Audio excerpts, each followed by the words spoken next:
One of the reasons Betty Ford goes down in history is because of how well she showcased various ways of embracing her identity as a woman.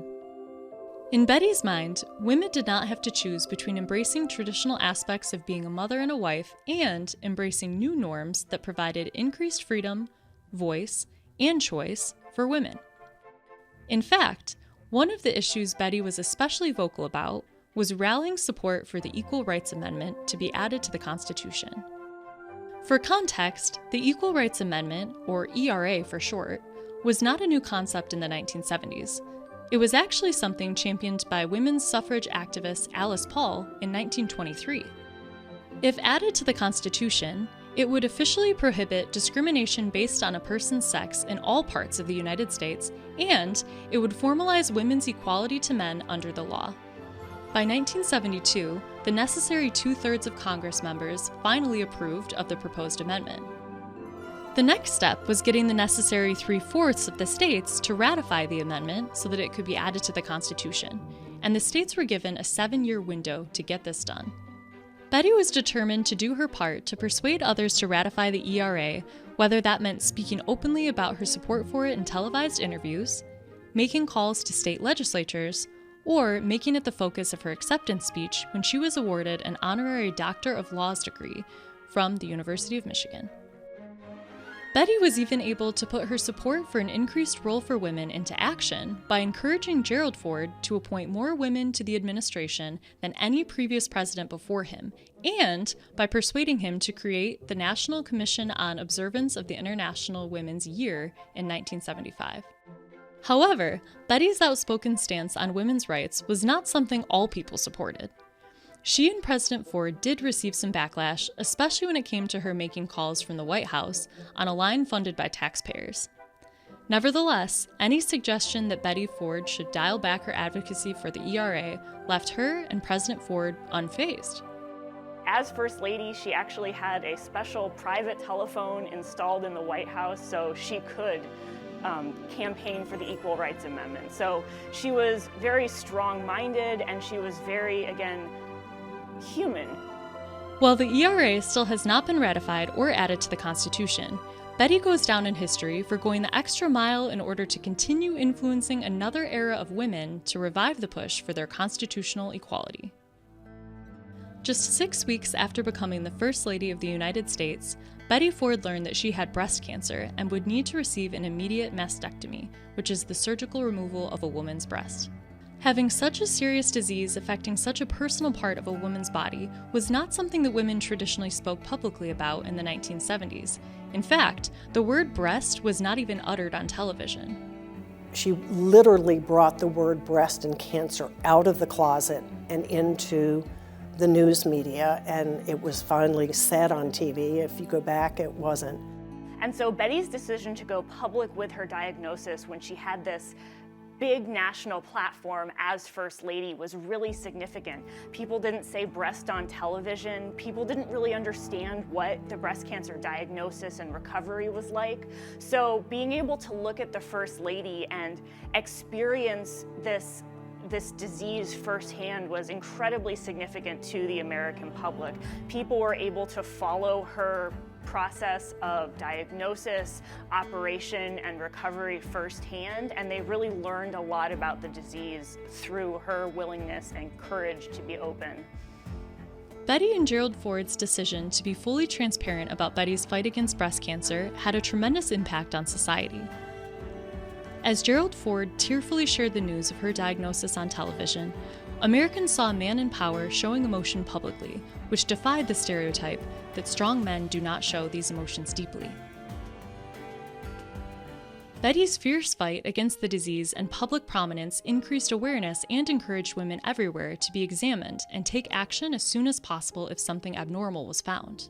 And so Betty's choice to go public with her diagnosis contributed to something known as the Betty Ford blip, where 15% saw a 15% increase in women going to their doctors for early detection and diagnoses. All health officials will say there is a before Betty and an after Betty that makes a difference in women's health, and that's the important thing. Great stigma existed surrounding breast cancer and mastectomies in general in the 1970s. Such an operation left many women feeling disfigured and less feminine. So Betty always loved fashion, and she recognized that after having her breast removed as part of her cancer recovery, she was worried about how she could wear clothes after that. But she talked about how, it's okay to feel this way. It's not vanity to be worried about how this massive operation, this physical disfigurement is going to impact you. And so she really made a point to be open about this, to talk about this with women. And so in her autobiography, which was published in 1978, she really talks about the emotional toll that her breast cancer diagnosis, her operation had on her as a way to reassure American women. While Betty was not entirely immune to anxiety about the challenges her surgery would pose, she reminded herself and the rest of society that just as she would not have left her husband if he had lost a leg, he would not leave her for something just as unfortunate and beyond her control. Betty also did effectively destigmatize concerns about a lack of femininity after surgery as she continued to dazzle society as the fashion icon she always had been. Instead of wearing V-neck dresses that were low-cut in the front, she chose to do low-cut dresses in the back, which we all know can be very sexy anyway. So she never lost that spark in her. Ruth Handler, the creator of Barbie, also had a mastectomy. After she struggled to find a good breast prosthesis, Ruth formed a company that could manufacture them even better. Doing so positioned her to personally fit Betty for a pocketed bra and breast prosthesis in 1978. Together, Betty Ford and Ruth Handler utilized their own experiences to help women feel more comfortable with their surgically altered bodies.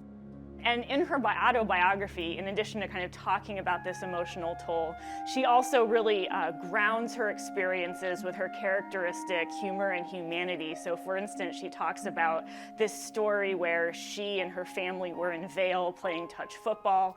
She was coaching, but the photographers were like, oh no, you have to pose like you're playing the game. So she gamely does that. And in her autobiography, she describes suddenly feeling kerplop as her breast prosthesis fell out of her bra. And so her daughter Susan helped her get behind some cars to readjust it. And she said, well, this is just one of those things that happens when you have a prosthetic breast. And so I think that story really illustrates, again, how willing she was to be open about her experiences and how humanizing that was. My mother had an incredible sense of humor. And people inside the bubble, I guess, would say they knew that, people that worked with her.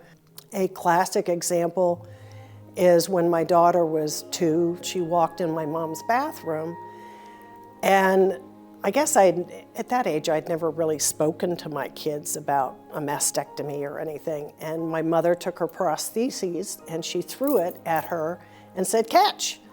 And so it really broke the ice. While countless lives were prolonged and saved thanks to Betty's openness, the support Betty received while she recovered from surgery and the chemotherapy that followed helped sustain her, too.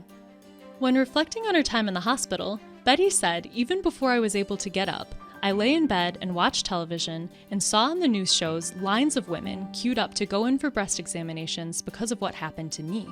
She received over 50,000 pieces of mail after her ordeal, many of them from women who had gone through breast cancer treatments themselves, and really talking about what an inspiration she was, how helpful and inspiring it was to see the First Lady going through something similar.